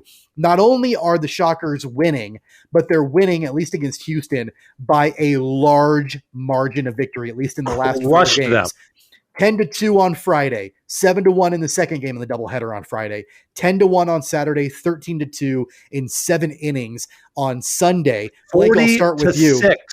40-6. I'll start with you. I'm not sure that we've seen Shocker baseball perform at this level in quite a long time. And I'm pretty pumped about it.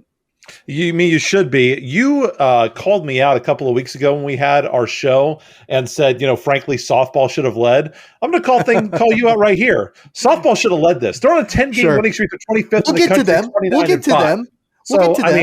I know we will. I asked you about baseball. I know you did, but we should be talking softball first. But I'll follow the rundown. They won 7 of 8.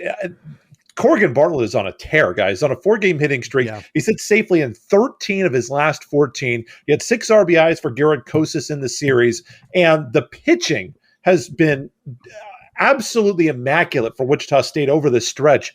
Wichita State pitching has given up over 2 runs just once in the last 9 and just twice in the last 11. So they've been dominant on the mound. And Houston, that game was not even a series. I mean, they won 7 of 8. That was a massacre is what happened to the Cougars. So yeah, Shocker baseball is absolutely rolling right now. Weston could not be more excited for what's to come. Obviously, things are going to get more difficult as they move forward, I would think, in league play. But for right now, and we've got a little bit more of a sample size, Wichita State is pitching as well as they have in years right now.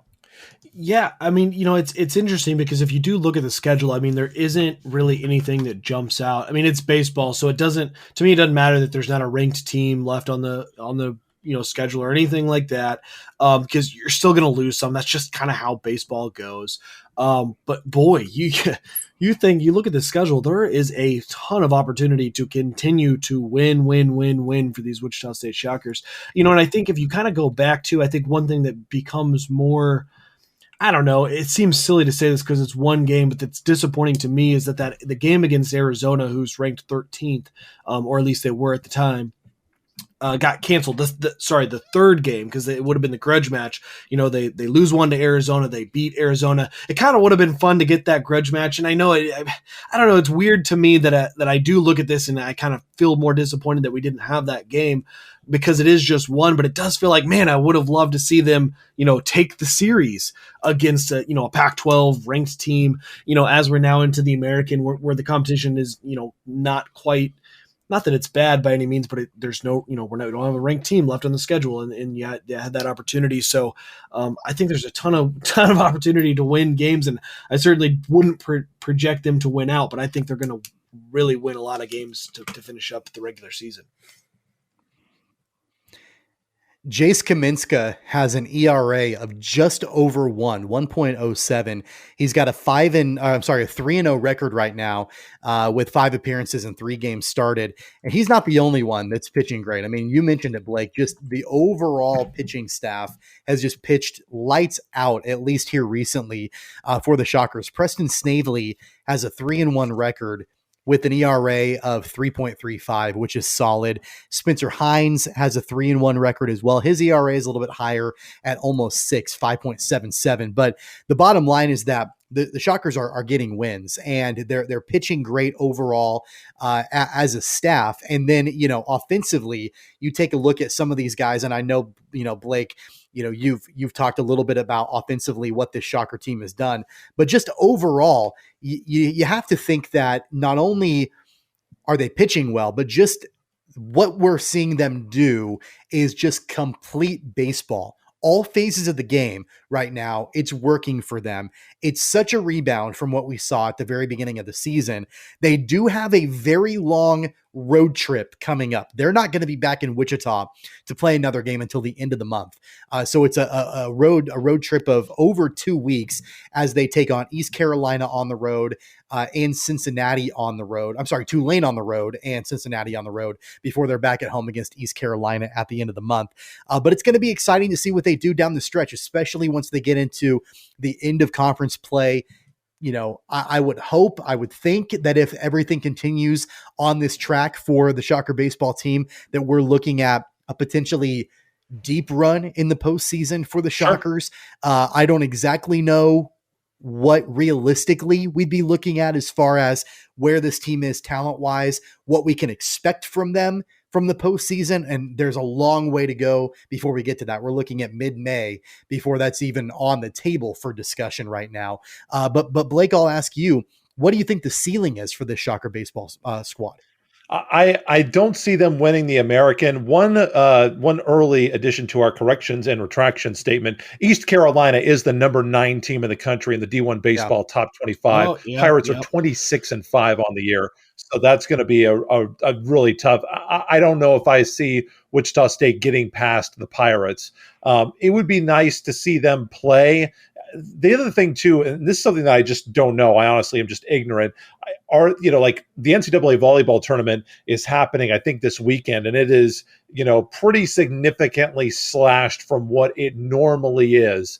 They're playing at some gyms up in Nebraska. It's not, a 64 team tournament like it normally is. I don't know if the baseball tournament, the College World Series, is going to be the same format. I'm sure they'll have the same number of teams going to Omaha, which certainly lends itself to having a bubble situation, playing all the games on one site. But I don't know how many teams are going to get in the tournament. I haven't followed that out. So for full disclosure, I don't know what I'm talking about on that. But for me, it would be great to see Wichita State compete in the postseason and get to the championship game and give themselves a shot to maybe upset ECU. But, the Pirates are really talented. And guys, Eric Wedge, on his coach's show this week, he's not looking past the next games. He thinks Tulane is really, really talented. So, don't be surprised if this series against Tulane is a little bit more difficult than Houston was. 4 games starting Friday with the doubleheader, single game Saturday and Sunday. That could be a real tough task down at New Orleans if Coach Wedge's scouting report is correct. Well, to grant your wishes here, Blake, getting into softball, good. The Wichita State softball team, I don't think there's really a way to overstate it. They are playing phenomenal softball right now with an overall record of 29-5. They've won 10 games in a row.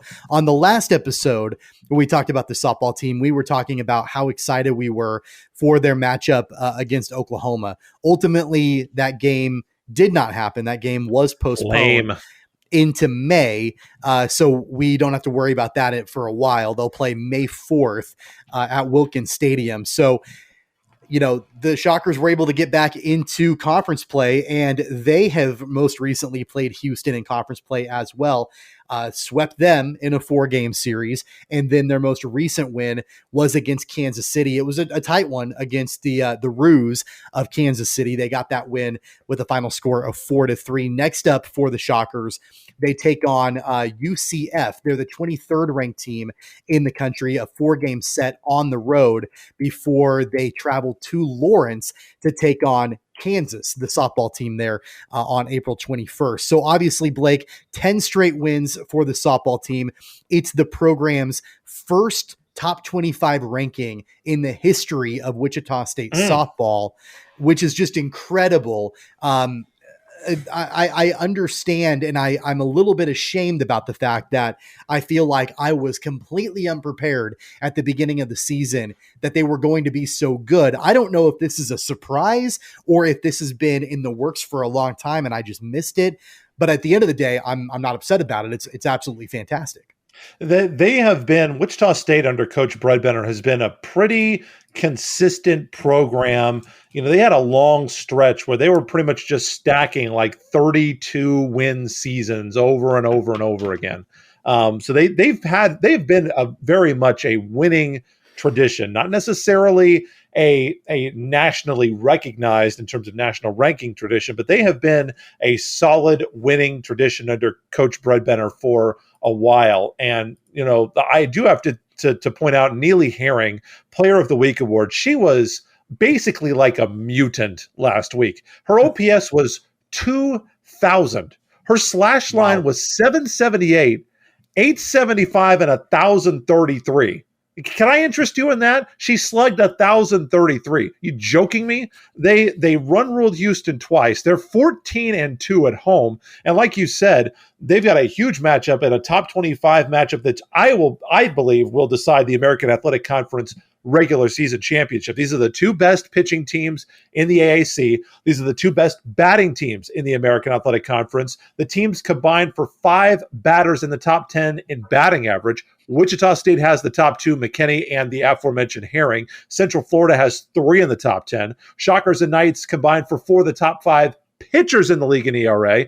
This is going to be the star-studded series of the year in American softball. And you heard it here first, Weston. This will decide the AAC championship. You can book that right now. Well, not only that, but I just want to expand on those numbers because, I mean, if you were ever going to tune in, if we've got listeners that I've never watched college softball, but I'm interested in watching college softball, this is the time to do it. So not only that, you also have the number 1 and number 2 program in home runs per game, Wichita State at 2 per game and Oklahoma at 3 per game. But I also want to point out just how many home runs Oklahoma has been hitting. Wichita State at 71. That feels like a fantastic number. That's number 2 in the nation. Oklahoma has 93 home runs on the season in only 30 games compared to Wichita State's 34. So I only point that out to just show this is going to be an electric game. Slugging percentages both. Number 1 and I think number 3 in the nation, Oklahoma being slugging number 1 in the nation and Wichita State number 3. So there is no doubt you tune into this softball game and you're going to get, just an absolute electric factory out there. Two numbers that jump off the page again, while I'm on the home run that I want to point out. You've got Addison Barnard, who has 17 home runs and only 97 at bats, and Madison Paragon with 12 home runs and 108 at bats. I mean, that's just incredible to me, especially in, maybe I'm just not attuned to softball as a whole, but those numbers just jump off the page to me. This is an exciting team to watch. They're winning and they're exciting. This is the perfect time to tune in and check out some college softball. Well, and to your point, Blake, about the consistency of the program, obviously this is the first time that they've been ranked, but just the consistency of the program. Congratulations to Coach Christy Bredbender. That win against Kansas City was her 600th career victory as a head coach. And so congratulations to her. That was a great win. And like you said, the Shockers continue on. They've got a big series coming up against it's UCF, correct, in the next week or so. Of course, they're the 23rd ranked team in the country. So that's a Central big series Florida for them. And at the UCF softball complex, then Kansas, South Florida. They got an Oklahoma State series. And then what Weston was talking to you about, that Oklahoma game coming up on May 4th. 3 non-conference games to end the season, May 4th, and then doubleheader against Arkansas there in the first week of May. Absolutely. So, of course, a good time to be a fan of Shocker baseball and softball for sure. And we'll, of course, keep you updated as the weeks go on.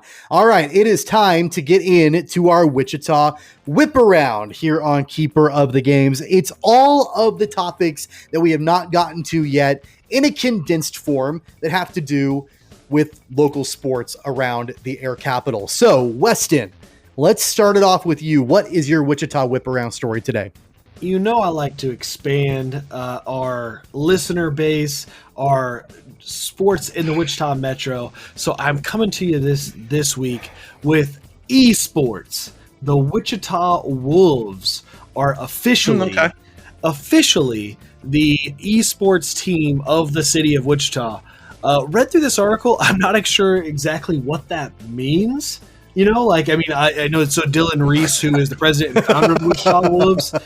He really pushed for this. I'm just not. I guess it's just an official affiliation, even though I don't think it comes with any type of tax benefits or anything like that. But I think it's definitely worth talking about as esports are really blowing up. I know up here in Kansas City, they've just completed construction, I think, on the 3rd largest esports arena in the nation.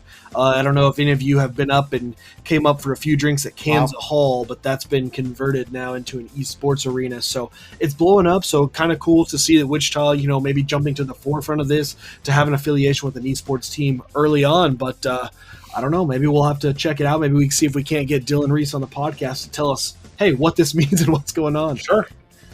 Yeah.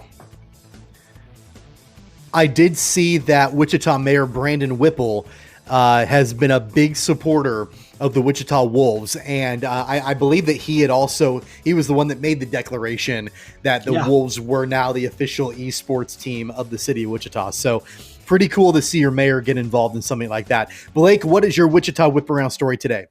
So I will spare you guys. I know that, for our dear Friends Falcons listeners who don't like to take the slander from these jinx that are also on the program with me, because, Friends is a Wichita University. So it won't be the fact that Friends actually beat Southwestern College 1-0 in the KCAC men's soccer tournament semifinals, or quarterfinals. It won't be that. You can keep blaring your horn all you want. I'll work Friends in. I'll tell you this. If we're not talking Friends football in the fall, I will quit the show. I will quit the show if we're not talking Friends football in the fall. That's a guarantee. But my Wichita Whip Around is the Newman Jets bowling team. Both teams in the top 25. Men are 6th in the latest National Collegiate Bowling Coaches Association poll. The women are 13th. Men finished 2nd at the SWIBC 3 and 4. Women were 4th to end the regular season last week. Sectionals are this weekend with a spot at May's National Championships on the line. Jet Power. And I actually talked with head coach Billy Murphy on the Jetcast. You can see that over at newmanjets.com. It dropped yesterday. Are those the only 2 stories you guys have? Do you have any additional ones? I do. No, I do my research correctly. One, and no Weston whip around. Okay, you have another one though, Weston? Yeah, so and this is maybe, I actually have two more. I want to quickly touch on, and I don't know, for those who, maybe like to follow some of the area local high school players that go on to D1. Caleb Grill out of Mays, who initially had committed to Iowa State and then transferred to UNLV, is transferring back to Iowa State. So wanted to point that out just so, if anybody who's kind of trying to follow along with some of the local guys in their D1 story, Caleb Grill back to Iowa State. And then my other story is, I don't know if you guys remember earlier when I talked about my old Uncle Ron, who's the bowling coach over at Bishop Carroll. Well, he was named the 5A Bowling Coach of the Year. So big shout out. There's the Western Whip Around. Big shout out to Uncle Ron and the Bishop Carroll bowling team.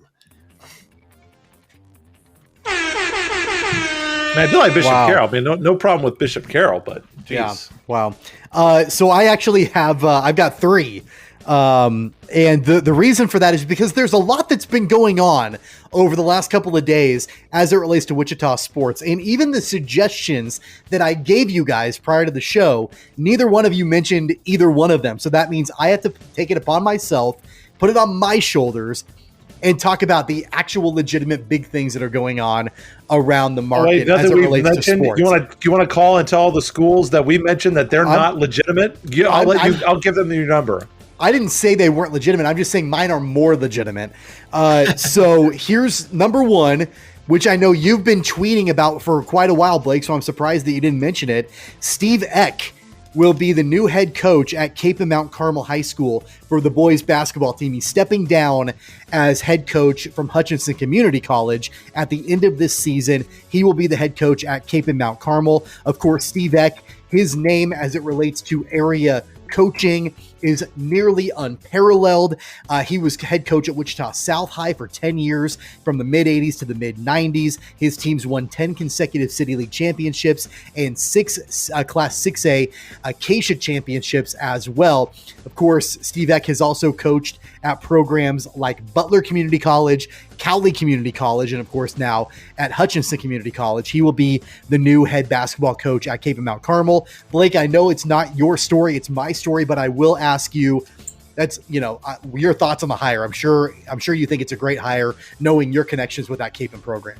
No, I was shocked that happened. Obviously, Steve Eck kind of said that he was ready to step away from the national recruiting grind that you kind of have to go through if you're at a big time program like Hutchinson. Hutchinson's been in contention for NJCAA titles. He's won NJCAA titles. I mean, there's nobody more connected in South Central Kansas basketball than Steve Eck, obviously, and he dominated the City League back in the 80s and 90s. They made 9 out of the 10 years. They were in the 6A semifinals. 9 out of 10 years. So he replaces John Cherney III, who won the last Cape and State Championship back in 2012 after he took over for Bertie Pearson. So this is a situation where I think Cape and Mount Carmel is set up now. We're going to have something in the City League that we haven't had maybe ever, and that's the two Catholic schools maybe being really good. I mean, I certainly don't expect that Steve Eck's going to come into Cape and all of a sudden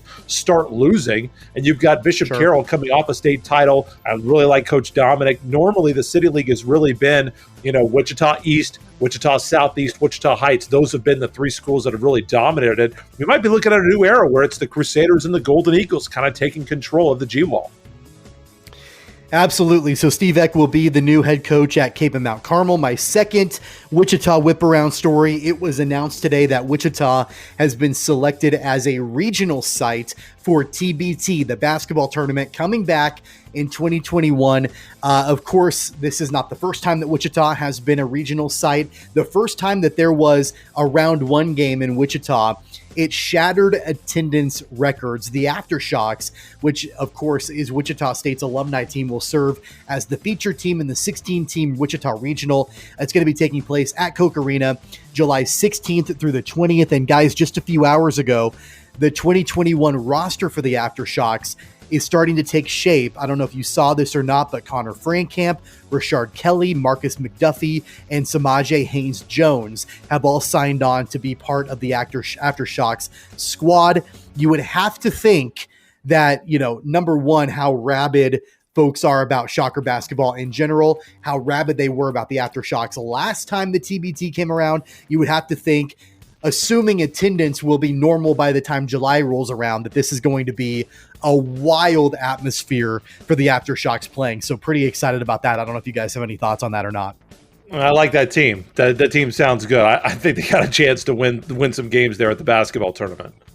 Yeah, it's just a really cool. So that cool should thing. be a lot of fun. Yeah, I was just going to add. No, go ahead. The tournament as a whole, I think, is just a really cool thing, and so I think it's fun that Wichita gets to host it and see some of these alumni. Wichita State always seems to have that good, connection of alumni that always want to get back in. So it'll be fun again to see it here in 2021. Yep, so that'll be July 16th through the 20th again at Koch Arena, Wichita regional site for TBT. Last but not least, very quickly, congratulations to Coach Brett Tanner, Rose Hill native. He was named head coach of Abilene Christian of the men's basketball program there. He replaces Joe Golding, who led Abilene Christian to the NCAA tournament this season. Joe Golding is now going to be the head coach at UTEP.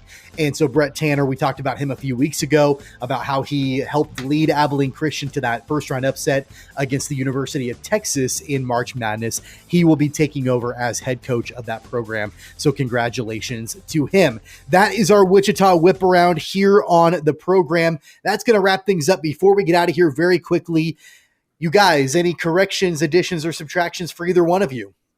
Absolutely. Have one addition. We mentioned about the transfer portal. Got to talk about Wichita State University basketball. Sure. Should have had that there as well. Quay Grant has transferred into Wichita State. Another Division II guy, much like Cam going to University of Kansas, Cam Martin. I may be totally butchering this first name, by the way, but Quay Grant helped West Texas A&M go 85-8. They made 3 straight NCAA Division II Elite Eights.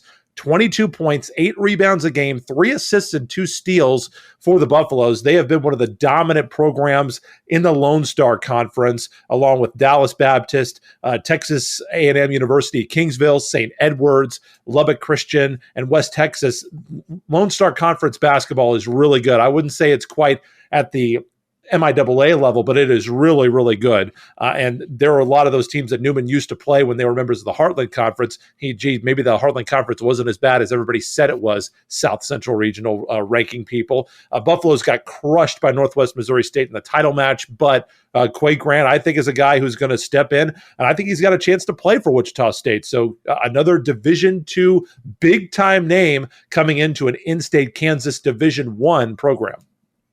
Weston, any additions, subtractions, or corrections for you? My addition is also to the transfer portal. Wanted to touch on Kansas State real quick. Ishmael Masad coming in 6'8", stretch 4 from Wake Forest, who averaged 8 points, 3 rebounds a game last year. Shot 69. Wait, sorry. Let me see.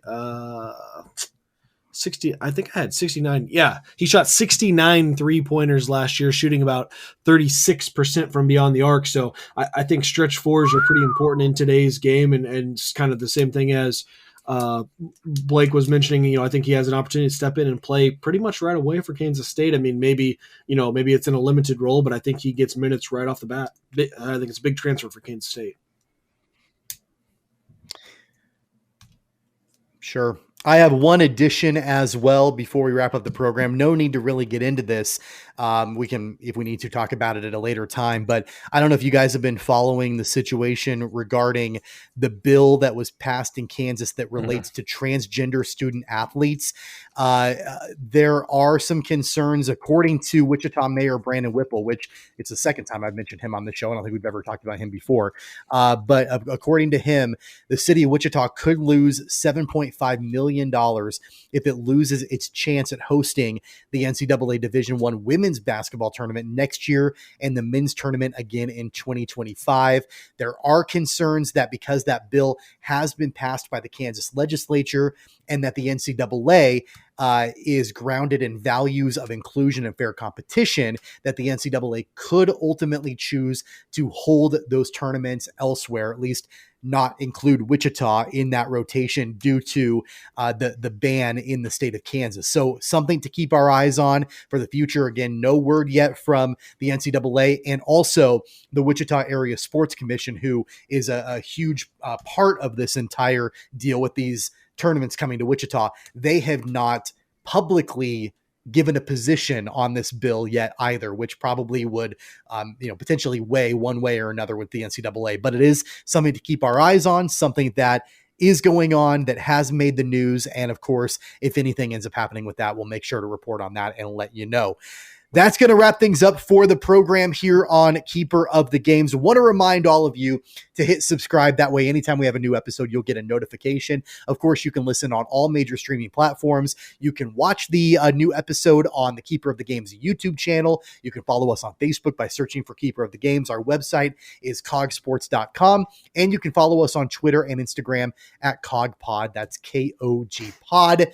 For those of you who are listening and you don't get a chance to see our fancy Twitter handles right underneath us, guys, Blake, I'll start with you. What is your Twitter handle? For our beloved audio listeners, at BE Cripps, BECRIPPS on Twitter. Weston, how about you? At WMills94. Of course, you can follow me anytime at Tweets from Tommy. On next week's program, Blake Cripps takes the reins once again, and we will have a significant amount of sports talk to talk about. I don't exactly know what's going to be on the agenda. I'm sure Royals baseball Me neither. will be on the agenda. I'm sure that Wichita State baseball and softball will be on the agenda, probably more transfer portal, maybe just a carbon copy of the exact show that you have just finished listening to. Guys, we'll see. Don't forget about Weston's mock NFL draft coming in before next week's draft kicks off. I'm gonna disconnect when that part happens. That will not be on the rundown. I can film a solo pod. I think we're coming up pretty close to that. That'd be fine. Yeah, and that's you'll have to clear that with our producer engineer Tommy Castor. I will take that under consideration. Maybe if you promise to not do any more WichitaWhiparound stories that are about yourself, then maybe I would, or your family, or somebody that you know, or whatever. Maybe then I would allow you to do a mock. How do we just gloss over Uncle Ron winning the 5A Coach of the Year? He's at Bishop Carroll. What do you guys want me to do? Not talk about that? Come on. You don't have to call him Uncle Ron. Well, he's my Uncle Ron. I don't know what you want from me.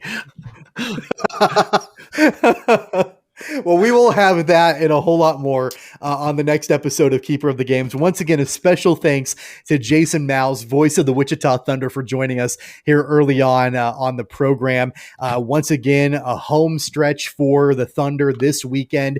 And Saturday night is I Love Wichita night at Intrust Bank Arena. So make sure to visit the Wichita Thunder website or Intrust Bank Arena for tickets and details on all of that. And we'll hope to have Jason Mouse back here soon on the podcast to talk more about the Wichita Thunder. So with that, for Weston Mills, for Blake Cripps, I'm Tommy Castor. You've been listening to Keeper of the Games. Take care, guys. You've been listening to Keeper of the Games with Tommy Castor, Weston Mills, and Blake Cripps.